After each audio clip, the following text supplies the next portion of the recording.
نقل کی ہے تو اما عائشہ صدیقہ رضی اللہ تعالی عنہا نے روایت کی، یہ عائشہ اللہ کے نبی کے وفات کے بعد اگر کوئی بھی معاملہ اٹکتا تھا تو اما عائشہ کے پاس صحابی آتے تھے، اتنے بڑے عالیہ وہ اما عائشہ جن کی برات کے لیے اللہ تبارک و تعالیٰ نے 17 قرآن کریم میں آیتیں نازل فرمائی، وہ اما عائشہ جن کی برکت سے اس امت کو تیمم جیسا مسئلہ ملا، تو کیا عورتوں کا پڑھنا نہ غلط ہے؟ عورت پڑھے، بچیاں پڑھیں، لیکن اس کے لیے منظم ڈھنگ ہونا چاہیے، اس کے لیے تعلیم کا بندوبست ہونا چاہیے، اس کے لیے نظام بنانا چاہیے۔ اگر آپ چلے جائیں کشی نگر شہر کے اندر، آپ کی بیوی پریگننٹ ہے، اگر آپ سیزر کرانا چاہتے ہیں تو آپ کو ایک بھی لیڈی ڈاکٹر نہیں ملے گی، بمشکل ایک تو ملے ورنہ ٹوٹل جینٹس ملیں گے۔ کیوں؟ سماج کی بیٹیاں مر گئی، سماج کی بیٹیوں میں دماغ نہیں، سماج کی بیٹیاں ڈاکٹر نہیں بن سکتی۔ کیا ڈاکٹر بننا قرآن کے خلاف ہے؟ ارے کینسر کا علاج قرآن میں ہے، ان الذین کفروا بآیاتنا سوف نصلیہم نارا کلما نضجت جلودہم بدلناہم جلودا غیرہا لیذوقوا العذاب۔ شریعت کے خلاف نہیں ہے، شریعت کی دھجیاں اڑا کر ڈاکٹر بننا یہ گناہ، پردے میں رہ کر شریعت کی رعایت کرتے ہوئے بچیاں ڈاکٹر بن سکتی، بچیاں سائنٹسٹ بن سکتی ہو، بچیاں CBSE کے ایگزام میں بیٹھ سکتی ہو، کوئی غلط نہیں، بچہ عالمہ بن سکتی، بچیاں حافظہ بن سکتی، غلط نہیں ہے، شریعت کے خلاف نہیں ہے۔ لیکن مجرم کون؟ مجرم وہ لوگ جنہیں ہم نے سرپرست بنایا، سرپرست۔ اور جناب آپ کو یہ بتا دو، 1990 سے لے کر سن 2002 تک اکیلے مہاراشٹر میں 11,000 کروڑ روپے کی پراپرٹی بیچی گئی وقف بورڈ کی۔ کون ہے بیچنے والا؟ وہاں کا سی ایم یا اس دیش کا پی ایم؟ نہیں، جو چیئرمین بنایا تھا، متولی۔ حالانکہ وقف کی پراپرٹی بیچی جاتی ہے، آپ کی جو مسجد ہے، اگر متولی صاحب کہیں گے کہ یہ زمین کا یہ حصہ خالی پڑا رہتا ہے، بیچ دو، نہیں بیچ سکتے قیامت کی صبح تک۔ ہاں، اس میں کچھ بنا سکتے ہیں، اس میں مکتب بنا دیجئے، یا کچھ اس میں مسجد کے استعمال کے لیے کچھ بھی بنا سکتے ہیں، بلکہ اپنے پرسنل استعمال کے لیے کوئی بنا بھی نہیں سکتا، اس پر استعمال بھی نہیں کر سکتا۔ مسجد کا لوٹا ہے، اگر آدمی کوئی باہر پانی پینے کے لیے جاتا ہے، لے کر جاتا ہے، پرسنل یوز کے لیے اگر لے کے جاتا ہے تو وہ بھی الاؤ نہیں، پرمیشن نہیں۔ مسجد کی چیز مسجد کے لیے، چونکہ وقف ہے، وقف کی پراپرٹی۔ تو آج اس امت کو لنگڑا اور لوڑھا ہمارے سرپرستوں نے بنایا، ورنہ آج یہ قوم بھکاری نہیں ہوتی۔ آج جو ہم کہتے ہیں ارے ہاسپٹل یونیورسٹی سرکار نے کیوں بنائے، یہ ہاسپٹل کیوں نہیں بنائے؟ یہودی سے پوچھئے، یہودی سے 76 سال سے محنت کر رہے ہیں وہ، ان کو کوئی سرکار سپورٹ نہیں کرتی تھی، انہوں نے خود سے یونیورسٹی بنائی، خود سے تعلیم کے ادارے بنائے، بعد میں بھی سرکار ان کو سپورٹ کر رہے ہیں، لیکن خود سے کرنا ہوگا۔ دولت کی کمی جزیرت العرب میں، یونائیٹڈ عرب امارات جہاں دبئی ہے، گلف کنٹری جس کو بولتے ہیں، دولت کا انبار، اتنی دولت امریکہ اسرائیل کے پاس بھی نہیں جتنی دولت ان کے پاس ہے۔ سونا کہاں سے نکلتا؟ عرب کی زمین سے، جزیرت العرب میں نکلتا۔ پیٹرول، ڈیزل، گیس، CNG کہاں پیدا ہوتی ہے؟ ساری چیزیں، یہ ساری چیزیں تو عرب کنٹری میں پیدا ہوتی ہے نا۔ عرب کنٹری، قطر، سعودی عرب، یونائیٹڈ عرب امارات، بحرین، عمان، یہی ہے نا، یہ ساری چیزیں ہیں، یہ سارے کنٹری ہیں۔ لیکن کیا کیا انہوں نے؟ اپنے پیسہ خرچ کر کے کوئی بڑا ادارہ دکھا دے جزیرت العرب میں، بڑا ادارہ، بہت بڑا ادارہ جس کے اندر میں ہر طرح کے ریسرچ ہوتے ہیں قرآن حدیث کے تعلق سے، نہیں ملے گا آپ کو۔ یا یہ پیسہ خرچہ کرتے ہیں دارالعلوم دیوبند کو دیتے، مظاہر سہارنپور کو، شاہی مراد آباد کو، ندوۃ العلماء کو، کچھ لوگ ہوتے ہیں جو دے دیتے، لیکن باضابطہ طور پر ان کی آمدنی کا حصہ جاتا ہے؟ بالکل نہیں جاتا۔ یہ ہمارے اور آپ کی 100-200 روپے کی تعاون ہے جو ہم مدرسوں میں بھیجتے ہیں تو مدرسہ چلتا۔ لیکن یہودیوں نے کیا کیا؟ بڑی بڑی یونیورسٹی بنائی، لیکن ہمارے بادشاہوں نے، ہمارے شیخ حضرات نے کیا کیا پتہ ہے؟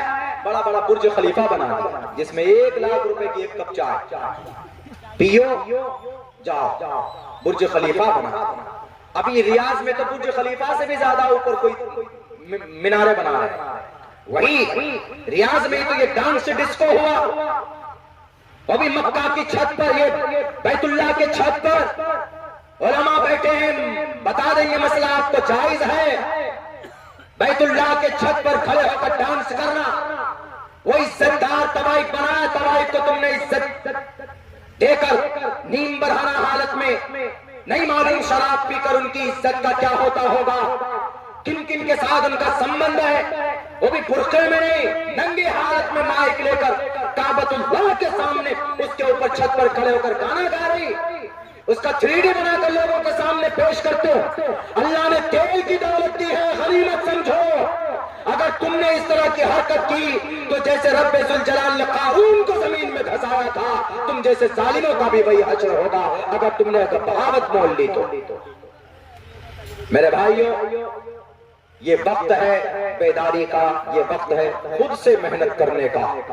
ہر آدمی اپنے بچوں کو تعلیم دیجئے اور ہر آدمی اپنے بچے کی صحیح تربیت کیجئے تو انشاءاللہ قوم ترقی کرے گی، اور آپ کا سماج اور آپ کی سوسائٹی کے اندر میں جو برائی ہے اس کے لیے بھی ضروری ہے کہ ہمارے جو گارجن لوگ ہیں وہ اپنے بچے پر نظر رکھیں۔ سب سے پہلے ماں باپ کے اوپر ذمہ داری عائد ہوتی ہے کہ بھئی وہ جتنے جو غلط اگر کوئی کام اس کا بچہ کسی کام میں ملوث ہے تو اس کو ٹوکیں، روکیں اس کو۔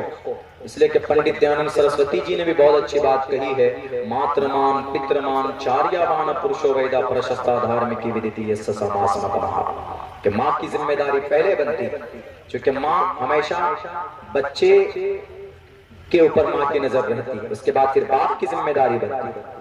اگر بچہ آپ کا بگڑ گیا تو ماں باپ سب سے پہلے ذمہ دار ہے کہ بھئی آپ کا بچہ کیوں بگڑ رہا ہے، تو آپ کا بچہ کیوں بگڑا؟ اگر آپ نماز پڑھتے ہیں، آپ کا بیٹا نماز نہیں پڑھتا، آج تو ہمارے نوجوان چھوڑ دیتے ہیں نماز۔ کیا فرمایا اللہ کے نبی نے؟ من ترک الصلاۃ متعمدا فقد کفر۔ نوجوانوں، جان بوجھ کر نماز اگر کوئی چھوڑتا ہے تو امام احمد ابن حنبل ترجمہ کرتے ہیں وہ کافر ہو گیا۔ امام اسحاق بن راہویہ دونوں محدث کہتے ہیں کہ وہ کافر ہو گیا جو جان بوجھ کر نماز چھوڑتا۔ سینکڑوں نوجوان جو نماز چھوڑتے ہیں، آج آپ کا یہ جلسہ کامیاب ہوا، لیکن جب ہوگا جب اس گاؤں کے ٹوٹل نوجوان کم سے کم عہد کریں کہ انشاءاللہ میں نماز اپنی زندگی میں نماز کی پابندی کروں گا، تبھی یہ جلسہ کامیاب ہوگا، ورنہ نوجوانوں آپ کی محنت بالکل بیکار۔ اگر جلسے سے جو پیغام ملے ہم اس پر عمل نہ کریں تو فائدہ کیا جلسہ کریں؟ یہ جلسہ تو پھر مرنے کے بعد میں اللہ کہے گا کہ جلسہ فرض نہیں تھا، نماز فرض تھی۔ مولوی عبداللہ کو بھی لاؤ، وہ بھی مرغا بنیں گے، اور جتنے بھی کمیٹی کے لوگ تھے سب کو لاؤ، سب کان پکڑو ایک طرف سے۔ اس لیے کوشش کی، اصلاح کی کوشش کی۔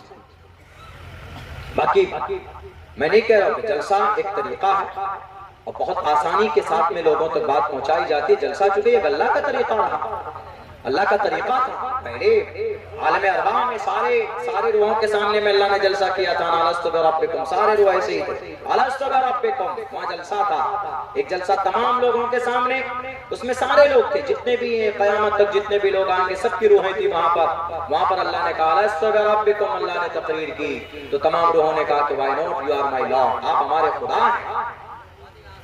اس کے بعد پھر فرشتوں کے سامنے میں ایک جلسہ ہوا، اتجعل فیہا اذ قال ربک للملائکۃ انی جاعل فی الارض خلیفہ، میں زمین پر خلیفہ بنانا چاہتا ہوں۔ وہاں پر بھی ایک جلسہ ہی تھا۔ تو جلسہ ایک حصہ ہے دین کی بات پہنچانے کا، لیکن جب بات پہنچ جائے اور جو چیز قابل اصلاح ہے اگر سن کر اس پر اصلاح نہیں کریں گے تو پھر ان جلسوں کو بند ہونا چاہیے، ان جلسوں سے کوئی فائدہ نہیں۔ اسی لیے عزم کیجئے کہ انشاءاللہ سب سے پہلا کام جو کر سکتے ہیں آپ، 3 باتیں بتا رہا ہوں۔ ایک تو یہ کہ آپ نماز پڑھیے، نماز کسی بھی صورت میں معاف نہیں ہے، کسی بھی صورت میں معاف نہیں، نماز پڑھیے۔ جماعت کے ساتھ نہیں پڑھ سکتے ہیں تو وقت پہ پڑھیے۔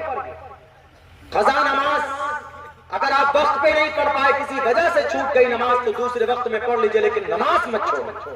بیٹھ کر کھڑے ہو کر نہیں پڑھ سکتے بیٹھ کر پڑھیے، بیٹھ کر نہیں پڑھ سکتے لیٹ کر پڑھیے، لیٹ کر نہیں پڑھ سکتے بیمار ہے تو اشاروں سے پڑھیے۔ جس دن آپ کی عقل فوت ہو جائے تبھی آپ سے نماز معاف ہو سکتی ہے۔ ایک وقت کی نماز فرض ہے، فرض۔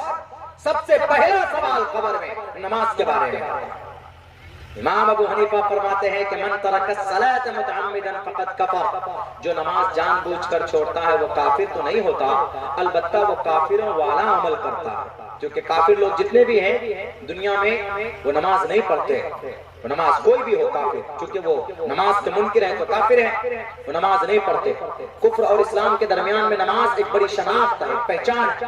جب آپ نماز پڑھیں گے تو مسجدیں آباد ہوں گی، تو مسجدیں شہید نہیں ہوں گی۔ آج نئے نئے طریقے پر مسجدوں کو شہید کرنے کے لیے کوششیں کی جا رہی۔ ہوا دنگا سنبھل میں، 3 لوگ مر گئے۔ ہمیں بھی یہ بڑا وہ ہوتا ہے کہ پتہ نہیں کیا ہے عدالت کے جج حضرات کو، وکیل حضرات کو، ارے اتنے ریپ ہو رہے ہیں، بےایمانی ہو رہی ہے، لوٹ مار، ان سب پر کوئی قانون نہیں بناتے آپ، اتنی جلدی ایکشن تو لیتے نہیں۔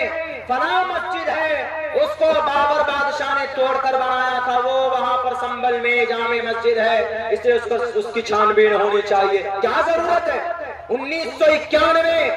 1991 کے اندر جو لکھا گیا، جو قانون بنا ہے ورشپ ایکٹ کے تحت، کہ 1947 سے پہلے جو بھی معاملہ ہوا اس کے بعد سے کسی بھی مسئلے کو نہیں چھیڑا جائے گا سوائے یہ بابری مسجد کے علاوہ، اس کو مستثنا کیا گیا تھا۔ پھر کیوں پیٹ میں درد ہوتا کہ کبھی اس مسجد کی چھان بین کرو، کبھی اس مسجد کی چھان بین کرو، کبھی ڈاکوؤں کو پکڑنے کے لیے چھان بین کرتے ہو، کبھی لوٹیروں کو پکڑنے کے لیے چھان بین کرتے ہو، اور کبھی جو لوگ اتنے بڑے دبنگئی کے ساتھ میں بیٹیوں کی عزت لوٹتے ہیں، ان کے اوپر کوئی چھان بین ہوتی نہیں ہوتی؟ ہاتھرس کے اندر میں بیچاری کو مار دیا گیا، اس پر چھان بین ہوا، مجرموں کو جیل پر بری ہو گئے۔ ایک تو بڑے ایم ایل اے صاحب ہے جناب، جو بڑی پارٹی سے تعلق رکھتے ہیں، مجرم ہے، ریپسٹ ہے، اس پر چھان بین کرو، نہیں کرتے ان سب چیزوں میں۔ ارے دیش جس سے ترقی کرے اس پر قدم بڑھانے کی کوشش کرو، محنت کرنے کی کوشش کرو۔ یہ کیا مسجد مندر ٹوٹل مسجدیں لینا چاہتے، لے لو، نہیں ضرورت ہے۔ ہم نماز اگر کھیت پہ پڑھ لیں گے، جنگل میں بھی پڑھ لیں گے، تو ہماری نماز اللہ قبول کرے گا۔ توڑ دی گئی ساری مسجدیں غزہ پٹی کی، ملا دی گئی زمین میں، لیکن آپ پوچھئے غزہ پٹی کے نوجوانوں سے، وہ مسجد کے ملبے پر کھڑے ہو کر نماز پڑھتے۔ نماز کو ادا کرنے کے لیے مسجد ضروری نہیں ہے، مسجد زمین بنتی ہے، پاک زمین جہاں ہے، نماز کا وقت ہو جائے وہی نماز پڑھ لیجئے، تو وہی مسجد ہے ہمارے لیے۔ ایک بھی گھر تو نہیں چھوڑا گیا، مدرسے سارے بلڈوز کر دیے گئے، مسجدیں ساری شہید کر دی گئی، ایک بھی مدرسہ نہیں چھوڑا۔ لیکن پھر بھی پچھلے 400 دن میں 49,000 حافظ قرآن پیدا ہو رہے ہیں غزہ پٹی میں۔ مٹاؤ تم مدرسوں کو، مٹاؤ تم مسجدوں کو، دنیا کے ظالم یہودی، لیکن پھر بھی ان چیزوں کا تعلق کسی عمارت سے نہیں ہے۔ عبادت کے لیے مسجد ضروری نہیں ہے، مکتب کے لیے بلڈنگ ضروری نہیں ہے، بلکہ درخت کے نیچے بیٹھ گئے تھے تو جہاں پر ایک انار کے درخت کے نیچے، اسی درخت کے نیچے پڑھنے والا، شروعات کرنے والا شیخ الہند پیدا ہوتا۔ جن چیزوں پر کام کرنا ان چیزوں پر کرتے نہیں، خواہ مخواہ یہاں سروے کراؤ، وہاں سروے کراؤ، وہ مسجد میں تالا، وہ مندر میں، وہ مسجد کا جھگڑا، وہ مندر کا جھگڑا، یہ مسجد میں آتنکواد بنتے، یہ بنتے، وہ بنتے، خواہ مخواہ۔ اللہ ان سب چیزوں سے اس ملک کی حفاظت فرمائے۔ میرے نوجوان، 3 کام کرنا ہے، ایک تعلیم اور دوسری تجارت، کاروبار۔ خالی مت بیٹھیے۔ آپ 100 روپے کا پڑیا کھا جاتے ہیں ایک دن میں، بلکہ زیادہ ہی کھاتے ہیں، تو وہ 100 روپے آئے گا کہاں سے، یہ سوچو۔ آپ کے پاس کہیں سے کچھ پیسہ آتا ہے تو آپ اس کو سیونگ کرو اور اس سے کچھ اچھا کام کرنے کی کوشش کیجیے۔ ایک کام اقرا پر عمل کرنا ہے، تجارت پر عمل کرنا ہے، کچھ کاروبار کرنا، کچھ تجارت کرنا، خالی نہیں بیٹھنا ہے۔ آج جو یہودی اتنے طاقتور ہوئے ہیں تجارت کی وجہ سے ہوئے۔ آج کل بڑے بڑے جو شیخ حضرات ان کے سامنے گھٹنے ٹیک رہے ہیں وہ ڈالر کی وجہ سے، اتنی ڈالر دے دیا ان کو کہ وہ ہل نہیں سکتے ہیں تجارت کی وجہ سے۔ 780 چیزیں لانچ کی یہودی نے دنیا کے اندر، ہم اور آپ بھی ان کے پروڈکٹ یوز کرتے ہیں۔ آئی فون یہودیوں کا ہی ہے نا، iPhone, Motorola, Nokia, Lifebuoy صابن، لکس صابن، ڈو صابن، shampoo, head and shoulders, Garnier colour, Thums up, Coca Cola, Mirinda, 7 up, toothpaste, صبح اٹھتے ہیں برش کرتے ہیں، میڈ ان یہودی، ساری چیزیں برانڈیڈ، جتنی بھی چیز جس کو برانڈ بولتے ہیں وہ بھی۔ یہاں تک کہ ڈاکٹر بھی اپنی دیوار پر اپنا سائن بورڈ لگاتا ہے جو یہودیوں کا مذہبی وہ جھنڈا ہے۔ کون سا؟ وہ ایک ڈنڈا ہے، اس پر ایک اس طرح سے رسی لپٹی ہوئی۔ میں نے کہا پہلے بھی کہا، اب بھی کہتا ہوں، وہ یہودی چونکہ حضرت موسیٰ کو مانتے ہیں، حضرت موسیٰ کا جو عصا تھا وہ عصا تھا، لیکن وہ اژدہا بھی بن جاتا تھا، تو وہ ڈاکٹر کے گھر میں وہ ڈنڈا ہے، وہ عصا ہے، اور وہ اژدہا، دونوں چیز کی نشان ہر ڈاکٹر کے گھر پہ پایا گیا۔ 75% میڈیسن یہودی بناتے ہیں، یہودی ڈیزائن کرتے ہیں. آپ کیا سمجھتے ہیں؟ اسی لیے کیسے وہ لوگ اتنی طاقتور بن گئے؟ حالانکہ مغضوب علیہم وہی ہے، ضربت علیہم الذلۃ والمسکنہ وہی ہے، ذلیل رسوا. 2000 سال تک ادھر مارتے ادھر بھاگتے ادھر مارتے ادھر بھاگتے. 1946 میں ان کو ایک جگہ دی گئی چھوٹی سی، وہیں پر آ کر انہوں نے محنت کی. تو محنت کیسے کی؟ 3 باتیں.